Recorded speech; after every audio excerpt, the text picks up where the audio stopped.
Coming up in today's episode, we are going to be talking about our personal dream property portfolios. We're going to be talking about why so many wealthy people want to buy foreign property. Why everyone gets their bee in a bonnet when people from overseas buy property in different countries, and what does that actually mean for the economy and housing markets. We also run through a few celebrities like Kim Kardashian, Taylor Swift, and their property portfolios. Oh, we also talk about the most lucrative, expensive places to buy in the world.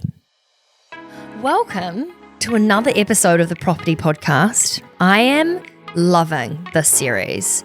It's so fun to be able to talk about a different asset class. I mean, it's been years that we've spoken about the stock market, so to be able to really dive into property, I'm loving. The Property Podcast, if you have not listened before, is for anyone, regardless of where you're at in your property journey. So if you have never bought a house before, if you're trying to buy your second house, if maybe you're looking at an investment property, this is designed to be super helpful regardless of where you're at in your journey. The housing market is shaped by complex cycles and global trends, and BNZ Home Loan Partners have access to economic insights, local market trends, and their own expertise to help you navigate your own property journey with confidence. So thank you so much, BNZ, for helping empower this property podcast. This property episode, we wanted to speak about foreign property buyers. Let's start by talking about if we could dream up any kind of perfect property portfolio that was actually not totally outrageous in terms of it could actually be achievable. We're allowed to dream big, but I mean not like Jeff Bezos, Taylor Swift big. What places in the world would you want to own property? I would love like somewhere in a big city, so like New York, London, or both. I just love the like buzz of big cities. But then I'd also, contrastingly, want somewhere. A country house? Or like really secluded, either on an island somewhere where like, you know, you see someone every kind of second week, or in the country where, again, pretty secluded. Yeah. Lots of space. There's Just something like, so beautiful about being able to escape and be in your own space and not engage with anyone in the world. But also have the house that has like everything I need there, right? You know, like I could work from there if I wanted. I can exercise, I can relax, I can entertain. Would you still want to own in New Zealand? Yes, because obviously close to family. Yeah. But I kind of do. So I guess that's kind of, do you know what I mean? It's not part of your plan. I think that if you own more than one house, or if you have the ability to live in different parts of the world, to be able to have a sense of home in all of those places is such a luxury. You know, like we go between the UK and New Zealand, and I mean, to be fair, I rent here, even though it feels like home, it's still I'm renting. And then when I go home, I have to stay with my family, Sorry if anyone's listening. Love staying with my family. But what I mean is, you know, you don't have any of your stuff. You're in, it's not my family home. It's like I've got things in it that are mine. I'm very grateful to be able to stay there. But I think if you travel quite a bit for work or in different parts of the world, to be able to have home, as you say, in routine would be so epic. And you can see why the celebs have their own houses in places that they probably frequent a lot because they probably do travel a lot. They do stay in a lot of hotels and are on the road and stuff. That to have their own home in those places is probably quite comforting and gives them a sense of security.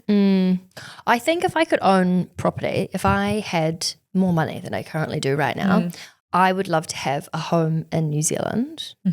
I'd love to have it, I think, in the South Island, in Arrowtown or Queenstown, or maybe not Queenstown, but like around that area. Yeah, it's quite a great place down there because it's like close to an international airport as well. So it's like I didn't even think of that. It's like this weird oasis that seems can be really secluded, but close to the rest of the world. Yeah. Yes. I don't know if I'd want a house in where I grew up in Auckland, but I'd love to have one in London. And I would love to have I'd love to have a secluded, I think it would be maybe in the country in England. Somewhere warm, I think, that I could escape to. God, we can dream a lot, can't we? I know. God, we can I'm going to vision board this shit though. This was not the point of this podcast, but I am going to vision board some things because I think eventually one day, we're still young, we've got tons of time. So today we're going to chat about why so many wealthy people have lots of property, why they keep their money in property. It's really interesting because when we first started talking about this, I realized I am a foreign property buyer, which is so weird because when we were planning this episode, I was more thinking about The Taylor Swifts. the Taylor Rihanna's. Swifts, the really, really wealthy people buying property in different parts of the world. And Vic was like, you are literally a foreign property buyer. I was like, you're not holy a New shit. Zealand taxpayer anymore.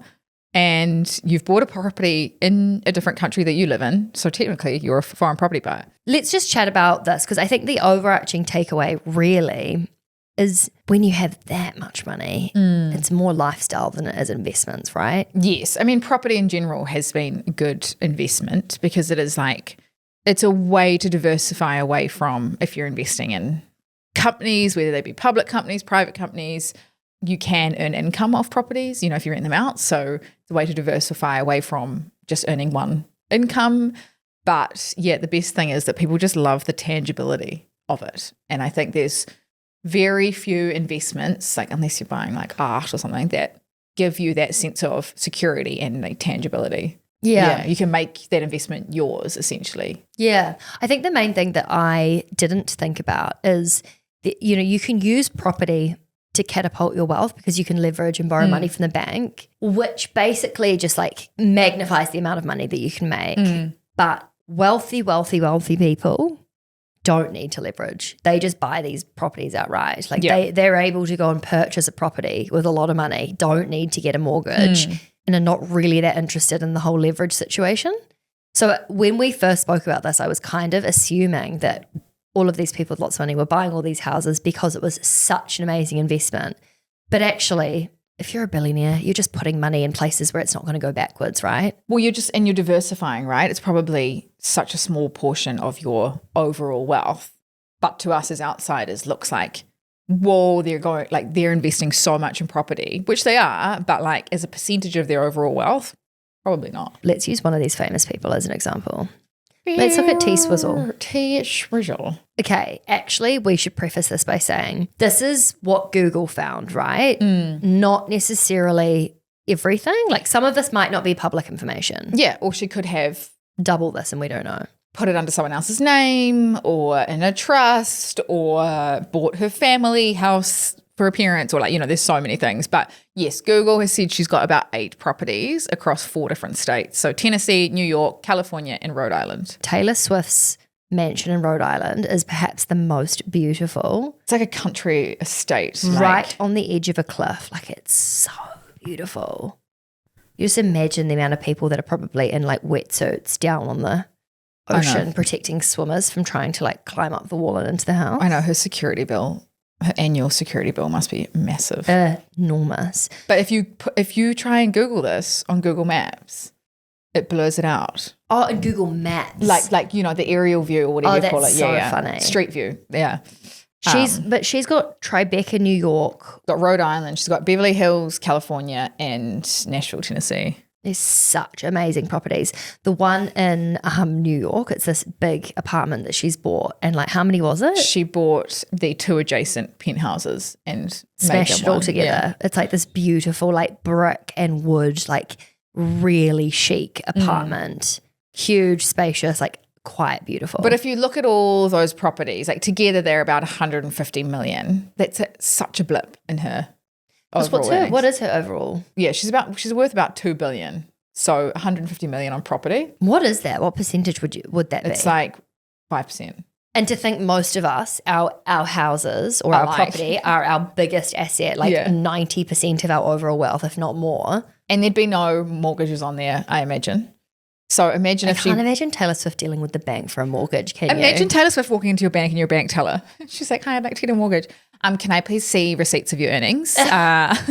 She's like, here's my I ears want to buy the bank. Is actually what Let me speak to the manager.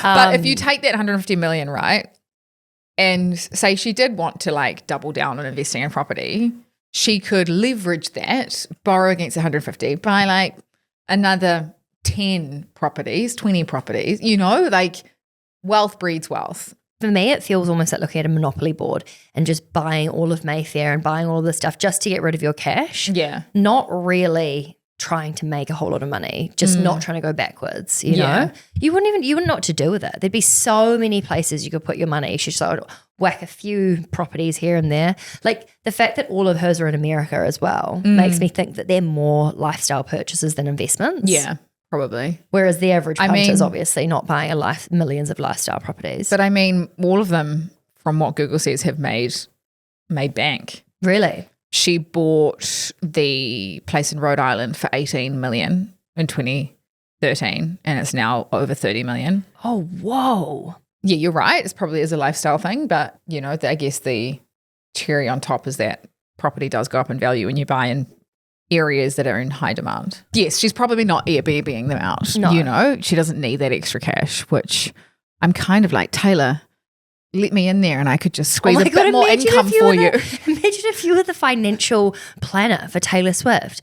That I think this could be your, you know, after the curve, you go on to be a celebrity wealth manager. Where do you go now? I'll just be your PA. Be like, Taylor, look, I know you've got 150 million in property, but like we could leverage that and we could like build this incredible property portfolio. Like, who do I think I am? How fun would that be? Oh. I'm just going to put 5 million here. I'll just put 70 million here. Like so much fun. Managing. She would have a wealth manager. Oh, definitely. Yeah. For the average person, Yes. the reason that investing in property is such a great idea is because it's a really good wealth builder. Obviously, whatever that amount is, like buying something for 18 million and it going to 30 million is one thing. Yes. But people talk about the property ladder for a reason, because once you're on it, it's really easy to borrow against and go again, borrow against, go again. Can we chat about why then having your money in property, maybe it's just an overarching explanation of leverage and why property for so long has been the best place for us to keep our money, or a very good place to keep our money. We know the stock market's also great, but like the leverage piece makes this particular asset magic. Yes. Yeah. I guess there's like an underlying demand, right? Like a lot of people, majority of people do aspire to own their own home. Like, or, you know, we're not talking about multiple homes here. We're just saying, you know, own your own home is kind of, it gives security. It's like ingrained in, you know, DNA of a lot of Australia, New Zealand, even the UK. So that kind of puts, I guess, this like underlying demand that like people will always want to own their own property. That being said, that creates this like level of demand in the property market. Whereas if you think about investing in stocks, like a lot of people don't even know what a stock is or don't think about investing in the stock market at all.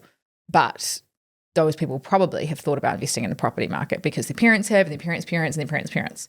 So there's like this generational thing about owning your own property, which creates this natural demand and attractiveness. Therefore, yeah, there's kind of been this like aspirational, I guess, tick of financial success, which is when you own your own property. And then, yes, once you do that, you can then borrow against that and buy more properties and more properties and more properties. So if you don't have the ability to save enough for a deposit, then it is very hard to create wealth in property because you do need that initial step to get onto the property ladder. And this is why when people have like help from parents and all of that, it's like, it's frustrating because that just adds to demand and adds to house prices going up and up and up. And unfortunately leaves a lot of people unable to get larger deposits to get on their property ladder. The overarching thing here is that property people, it's also a functional asset, right? It's not like you buy your Apple shares and then you ride to work on them. Do you know what I mean? Yeah. Or like you buy your Amazon shares and you have a really great nap in your study. Do you know what I mean? Like it's not a tangible thing that you use. Whereas buying a house or even buying a piece of art, it's on the wall. It's something that you enjoy. There's like functionality to it. A vintage car, like cash you go and spend and use. And banks will lend against that, right? Because They can know, see it, feel it, touch it. and the prices don't go up and down and sideways like they do with the stock market.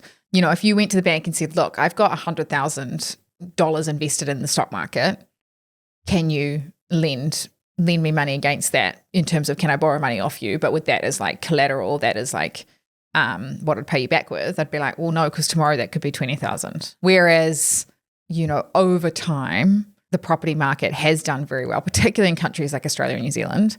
And the banks can see that and they model that and they see, okay, cool, you want to buy $1 million house, you've got 200 grand as a deposit, like of course we'll lend you the rest. It's much easier to borrow money on an asset that doesn't jump around. Can we chat about, because one of the things you just mentioned before was like it's really hard for a lot of people to get that first deposit together. Have you done, I asked you to, so I hope you have, research on how much the different average salaries are across the world and then how much of a deposit, I can't remember how we were figuring that out, but something about like trying to compare what people are able to earn versus how hard it is to get on the property ladder, because around the world it's quite different. Yes. So that's what we call the kind of the price to income ratio. So it's all about like how expensive are houses versus the income in those countries or regions. And so like house prices vary in cities versus regions. So if we just look at Auckland as like, you know. This is the capital of New Zealand. No, it's not. Wow. Whoa. It's not the capital of New Zealand. Have you seen that meme? And it's like, my geography teacher said that I wouldn't amount to anything, but here I am at the Eiffel Tower. And it's like the Egyptian pyramids. Kind of remind me of that. Yeah, so look, Auckland's absolutely not the capital. It's actually Wellington. And, you know, there's probably been like an ongoing feud about that really, because Auckland's the biggest. We think of ourselves as the capital. Yeah, people in Wellington must be listening. Like, and Christchurch being like, oh, don't. You know, we pay the most taxes and we Okay, wait. So Auckland is kind of like the London of the UK. Yes. It's the biggest like financial hub, would we say? Oh, am I digging myself? I'm digging myself such the biggest non-capital city. Yeah. It's the biggest, most populated city in New Zealand. Thank you so much. Should be the capital. Anyway, the price to income ratio there is about 8 times. So house prices are 8 times the average income in New Zealand. Okay. I mean, the average income in New Zealand is so low as well, but property prices are so high. But if you think about that, was 5 times in like 2000. So when people are like, house prices are so expensive, it's like, well, they actually have. The affordability has got harder and harder and harder. Yeah. Like versus, and I'm sure if you even went back like 30 years, that is 30, nearly. Oh, 2025. What did you say? I said, and I'm sure if you went back like 30 years, but that's pretty much 30 years. Oh my God, yeah, we're so old. I remember the 2000s. Y2K, and I remember the world was ending. Oh, I was in a chapel service and I could not stop laughing. I just had to giggle so badly. About I just 2000? remember, no, I don't think it had anything to do with the world ending. I think someone just made me laugh. And you know when you're like in so much trouble and everyone's staring at you and you just cannot stop laughing. It's so funny to think that that's what was consuming the world. The clocks had to go from 1999 to 2000 and we thought the world was going to end. And now look at us. We've got AI buzzing around doing. But we still think the world's going to end. So perhaps there's like something to learn here, and that every generation or every 30 years or probably just constantly everyone's panicking about the state of the world. Where are those naysayers that were like. Naysayers? The world's ending, probably with the flat earthers somewhere. They might still be eating baked beans in a dungeon somewhere. Yeah, waiting for the world to end. Just getting prunier and prunier. Oh, God. 25 years later, they're like, someday now. Anyway, 30 years before that was the probably, 70s. Yeah, probably like the 70s. I reckon it would have been even lower. Way lower. More affordable. London is about the same as Auckland. And do you think that's just like people are paid relative to how expensive it is to live there, which is relative to how expensive the housing is? Yeah. Yeah, it's just a good indication to know, like you need to kind of compare it to something, because like a £300,000 house versus a $1 million house in New Zealand, like, is that expensive or not? So like comparing it to incomes is a really good way to do that. Sydney is about 12 times. So I would look at that and go, Sydney is super unaffordable. Lastly, in Hong Kong, like Hong Kong is known for its outrageous property market. Like people don't even try to buy houses there because it's so outrageous. And that market is 20 times the income. Yeah. Oh. Only like the wealthy creme de la creme people own houses in Hong Kong. I didn't realize that. So buying, if you were earning or you had heaps of money, buying in a place like Hong Kong would be quite clever. Well, I don't know if it would be clever. Like, because it's not necessarily the rate in which it's going to go up, is it? No, it just means the affordability, right? Like if we were looking at the best place to buy, you would be looking at growth rates over time. What are the biggest like growth markets in the world for like the most valuable places to buy property? New Zealand. Really? For starters, we don't have a capital gains tax. So it's been quite attractive. We don't have, we've introduced some new regulation, but like we don't have capital gains tax on a lot of assets, whether it's shares, whether it's your first home. And capital gains tax is, I can see, producers like, Vic, explain. Capital gains tax is you pay a tax on the gain or the profit that you've made. So like capital is money, kind of means money, and gain is like what profit, you've increase. So the like amount of money that you've gained, you get taxed on it. So it's kind of like the idea of money, profit, payment. Yeah, but it's also, if you think about, your tax on your salary, that's money coming into your account in the same way that you would get money from your investments, you get taxed on them. So, but in New Zealand, we don't have that. And we don't have stamp duty either, which a lot of other countries, a lot of other big cities do. And that's when you pay, it's kind of like a transaction fee. So if you sell your property, the buyer pays a stamp duty to the government, which is essentially like a transaction fee, which can be, it differs in different countries, but it can be quite So do you get like capital gains in the UK and stamp duty? Not on your primary residence? Primary residence, yeah. Thank you. So intelligent. But you pay tax on shares and on like interest on money in the bank in the UK, whereas you don't in New Zealand. So New Zealand's pretty favourable in terms of overall investments, whether it be term deposits, shares, property. It's like the Wild West in New Zealand. We just can make so much money on things. But also it's such a hard thing for a politician to bring in, right? Oh, because if you're like, I'm going to bring in capital gains tax, everyone's like, surely they just do it though, like at the start of their 4-year term, and then people forget about it within 4 years. But then you don't get reappointed. But you might. If you do it at the start and then you get reappointed 4 years later. In a country like New Zealand where everyone is like, property. Yeah, you'd be egged until the end of time. Yeah. Yeah, it would be like saying women can't buy property or something, It would help the economy though, wouldn't it? Ooh, good question. Oh, that's the first time you've ever given me that compliment. I think it would help in the short term because you'd also get a tax boost, which would be able to be spent on like healthcare, education, and therefore you wouldn't have to increase income tax rates. But it would impact the property market in terms of the prices because people wouldn't want to buy in New Zealand because there'd be a tax and now additional tax on that. So everyone's house prices wouldn't grow as much or could potentially go down, and therefore that has a negative impact. Like if you are sitting there thinking that your house that you own is worth $1 million and you that keeps growing and growing and growing, like you feel it's like the wealth effect. You feel more confident. You can then go and borrow and you can invest in other things, and whereas if your house price is going like down and down and down, you're like, oh gosh, I might have to sell my property because I can't make the payments, and I don't know. It's just kind of short term, it probably could have a positive impact, but I think long term it would be quite detrimental. But on that, the thing that has been most detrimental in New Zealand and in the UK is taxes preventing foreign buyers. So this is recently in New Zealand, they prevented foreigners buying property in New Zealand. This was exactly why I wanted to do this episode, because I feel like there's so much rhetoric and conversation and complaining around either wealthy or foreign people buying in countries where they don't live. Yeah. Everyone gets so annoyed about it, and I don't understand why. It's an easy group of people to blame, right? It's like, stay in your lane, go buy a property in your own country. Don't come here and buy it in ours when, a lot of us can't even afford to buy our own houses. And you've got these wealthy foreigners buying up property, which pushes overall prices up. It's not just the wealthy end of town, because that kind of, it always filters down. And so an easy way to like satisfy the people or get votes or, get people on your side is to say, look, we're going to make it harder, or we're going to completely remove the ability for foreigners to buy property. But my argument is, you're a foreigner buying property, but you're buying it in you're a citizen. I'm a foreigner buying property.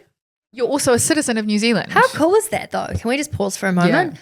I honestly just always thought foreigners buying property is, the top 1% of wealth. I'm very proud of that. So it's kind of like, what do you define as a foreigner, right? Yes, because that's the thing. New Zealand is my home. Well, not really. It's not your home. You live here. You pay tax here. You're so sad. You live here. Okay. But you could argue, well, I don't have a passport. I don't want a visa. I've got a passport from New Zealand. I'm a New Zealand citizen. So That's what I mean. I've got a passport. Thank you. That was my argument. Yeah. I have a passport. That's my home. It's my home. I'm a New Zealander. Even though I just said I have no home and I have to stay with family. But I think of myself, even though I think of the UK as home now, New Zealand, I will, what? If you went to a sports game and it was England versus New Zealand. It's so funny you bring this up because I did go to the New Zealand-England rugby game. Did you? In the weekend. What do you mean, did you? I did. Well, no, I didn't go to the actual game. Oh. Sorry, I went to a pub to watch the game. Different pay brackets. I watched it from a really sticky pub, okay? Anyway, I was there with someone who was British and I kind of wanted Britain to win. And I was sitting there with other Kiwis screaming, wearing their All Blacks gear. And for some reason, I was kind of like, the All Blacks always win. Like, we've got to sometimes I'm just get a bit bored. I'm like, oh, we won again, you know? Like, it's sometimes it's got to keep things a bit spicy. Anyway, so I was sort of secretly going for England. Then when England won, I was kind of stoked. Does that make me the worst New Zealander of all time? I fully forgot what this whole episode was about. Yeah. What were we about to say? Also what? Yeah, no, I forgot where we were to. Oh, we were talking about foreign property buyers and how it impacts the overarching economy, why they tax or don't tax, or like what they try and do to basically make the people feel better.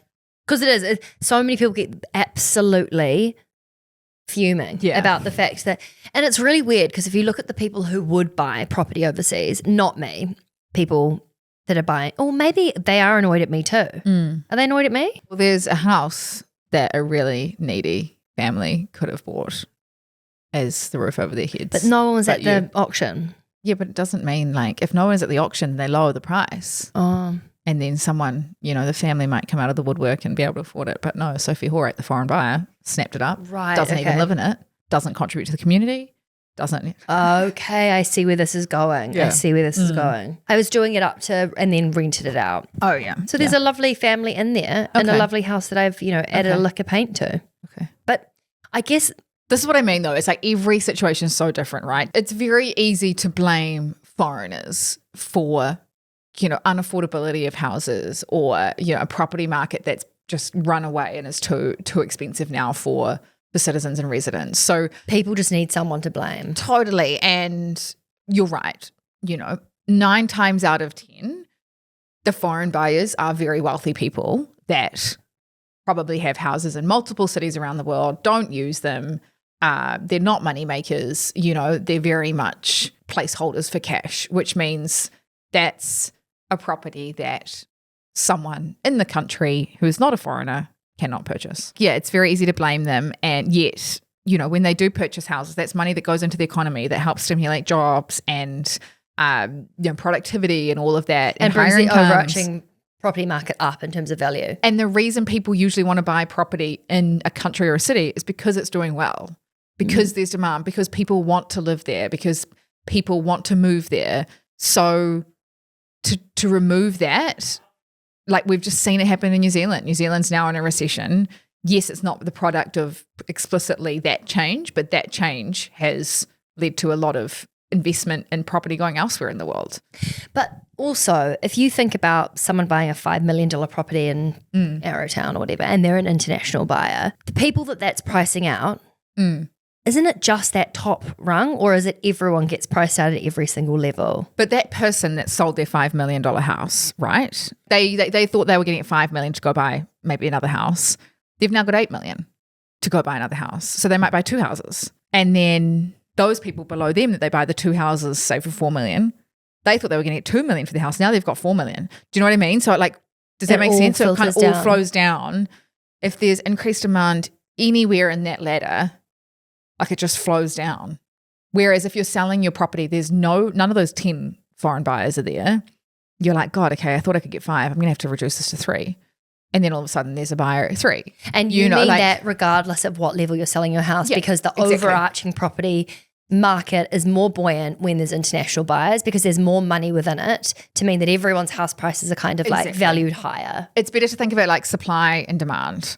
If you own a house, you're trying to sell. So if you're on the property ladder and you're trying to sell, you want as much demand as possible, whether that's citizens, whether it's foreigners, whoever it is. Whereas if you're not in the property market, you want as little demand as possible. So you're like, yeah, go away, foreign buyers, because I So want to buy. it massively impacts people that don't own any property. So actually, the argument here, I guess, is that while foreign buyers or foreign investment can really boost the property market, which can positively flow into the economy and how healthy the overarching country it feels like economically, it gets increasingly harder and harder and harder for people that don't have money. It's that wealth disparity, right? It's the richer get richer, and people who have lots of property benefit from that, but the ones that are really left behind are those that can't even get something at all. And like ways to fix it are for the government to focus on, okay, how do we make it more attractive for first home buyers, or help them get on the property ladder, or get those, how do we help those people that genuinely want to have a roof over their heads and buy property, actually buy property, while also not discouraging international buyers. And like we talked about price to income ratios, and in London and Auckland, it's about 8 times. The way that you make a more attractive property market and easier for people to buy property is, it's not just property prices, it's higher incomes. But you can't give higher incomes if there's not enough money flowing into the economy. But it's not just property that flows in, that makes more money coming into the economy. But you can't just turn No, but you can increase minimum wages. Yeah, okay. You can create a more conducive economy for business, companies to do business, for startups, like all of that. Like there's so much in it that you can. Because I guess people don't think of New Zealand as a startup hub or a place to go start a business, whereas there's so many places. Like America is amazing for that, and that's why you look at the S&P 500 or you look at the World Index, and so many of the top companies have been founded and grown in America. It's just like everything's so interrelated, right? Like even in the UK, they created the increased taxes for wealthy, not property, but just on the income. But then that means, okay, well, why would I do business in the UK when I get taxed more now? I'm going to take my business, take my family, sell my property, and go live in a country where taxes are more attractive. So it wasn't a property initiative in terms of a property tax. It was an income or like a wealth tax that inadvertently impacted the property market. And now we're seeing the property market not do well. So it's like, there's so much. Can you imagine being in like the negotiation room with people that have different ideas of what levers to pull? I always think of this. I think of like a whole lot of people sitting in a room, and someone and I don't know, like one little minion is like, look, we need to increase income tax. And then someone goes, no, that'll affect me. No, that'll affect me. No, I'll go down. I'll go up. And you're just like, it's okay, what about if we increase minimum wage? And someone's like, no, I'll be affected. No, I'll be affected. And then you just go, oh, okay, I give up. It's like a puzzle. It's like such a puzzle. Well, it's like we're going to move it's like interest rates and inflation, right? It's like, okay, we're going to increase interest rates. Oh, no, that's going to impact inflation. It's just like. People get excited. Oh, no. Yeah. Oh, shit. Unwind too late. Oh, gosh. And some of them take so long to play out, right? It's not just like instantaneously. I think other ways, not just income, is like removing stamp duty. Like that can make a property market more attractive, or no stamp duty on I'd first love houses. to buy a house if they had no stamp duty. I feel really put off the UK property market because of that. Well, it's just like an extra lump sum on your deposit, right? Yeah. But it also means that people don't flip houses, because there's that extra cost. So but then have you seen the state of the houses? Like, I wouldn't mind if people were flipping a few more. Yeah. You should see the state of the painting inside my house. Holy shit. When I first moved in, I was like, I am painting every wall. I am doing this. And then you just get so used to it. There is like a light falling out of my bathroom over my head where I'm like, that could honestly fall on me at any point in time. It's haggard. Like, landlord's fault. Landlord's problem. I'm like, could someone please flip this? Yeah, can you please do it?